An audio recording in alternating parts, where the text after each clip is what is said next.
friends, Mrs. Rhebb here today, and me too. Well, hi, Topo Joe. It looks like you're reading a book about a mouse. I am reading a book about a mouse. Would you like to be a good listener? I'll be a good listener. All right, I'm going to put you right down here. You be a good listener. All right. It's called Mortimer's Christmas Manger by Karma Wilson and Jane Chapman. Let's see what this is about.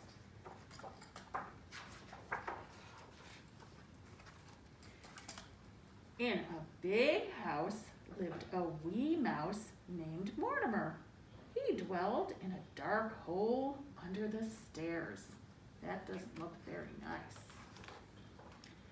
Nobody ever noticed little Mortimer, and Mortimer liked it that way. But he didn't like his hole. Too cold, too cramped, too creepy, squeaked Mortimer. Each day he snuck out and crept about looking for crumbs and tidbits. One day, Mortimer spied something new. What he spied was wonderful. He saw a huge tree covered with twinkling lights. Nestled on top was a bright, shining star. But something even better than the tree itself sat next to it on the table. Mortimer sighed with delight. A house just my size. Here it is. But the house was so high and Mortimer was so low. I'll climb up the tree, said Mortimer. It made a perfect ladder for a mouse. Up, up, up, Mortimer climbed. Down, down, down, the ornaments crashed. Finally, he reached the table. Perfect, said Mortimer. Not cold, not cramped, not creepy. It's cozy. But who are you? Mortimer had never seen people so small. Almost as small as himself. He had never seen such strange animals either. Tap, tap, tap.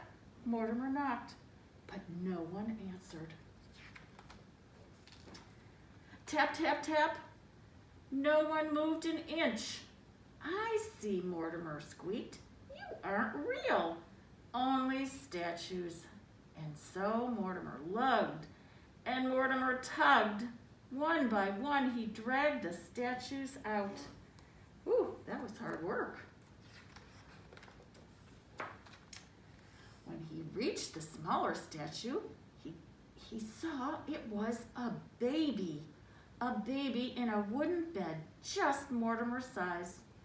There's no room for you here, Mortimer said. Out you go. Then into bed crawled Mortimer. He fell fast asleep in the soft, warm hay. Oh, he looked so comfy. The next day, as Mortimer crept about, he found good things to eat. Cookie crumbs and fruitcake morsels and spicy peppermint candy. But when Mortimer scampered back up to his new house, the statues were set up again. No, no, no, squeaked Mortimer. This will not do. There's no room for me.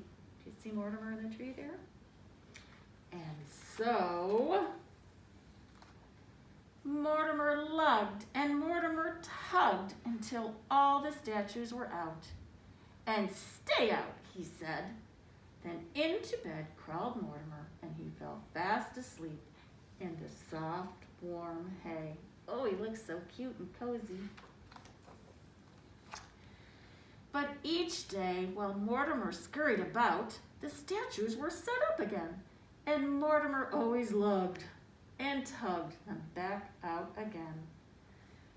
Then one day, I wonder what happened.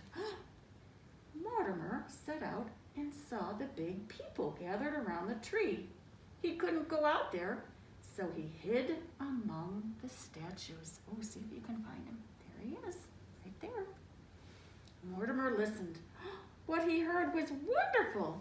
Since it is Christmas Eve, I shall tell the Christmas stories, the man said. A long time ago, in a little town called Bethlehem, Mortimer heard about the people named Joseph and Mary and a bright shining star. He heard about shepherds washing their flocks by night and traveling wise men.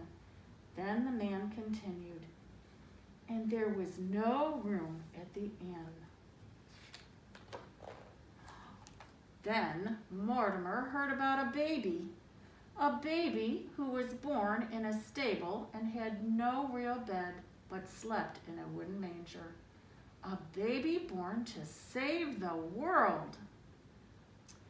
And his name shall be called Jesus, said the man. Mortimer looked at the bright shining star on the tree. He looked at his new home and his new bed, and then he looked at the statues. Last of all, he looked at the baby. I see, sighed Mortimer.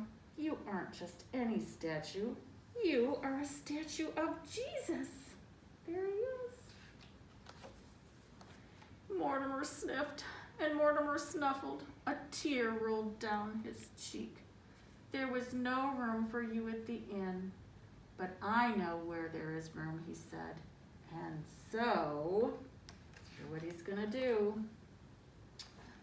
Mortimer lugged and Mortimer tugged. Soon he dragged all the statues back where they belong. Last of all, he laid the baby in the manger. This belongs to you, he said. Mortimer smiled. You look warm and cozy now. He put all the statues back. Mary and Joseph, wise men, shepherds, and the baby.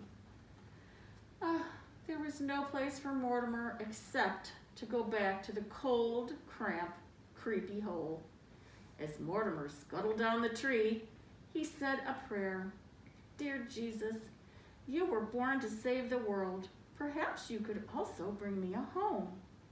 And then Mortimer spied something new. What he spied was wonderful. Mortimer sighed with delight. A house just my size.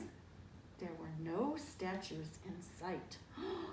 And so Mortimer moved right in. Thank you, Jesus, said Mortimer. You've made room for me, too. I wonder what kind of a house it is. Let's ask Toposhisho. Did Mortimer get a house? He did. Do you know what it's called? Is it a gingerbread house? It is. Ooh, it looks like he's going to have lots of treats to eat. What a good story.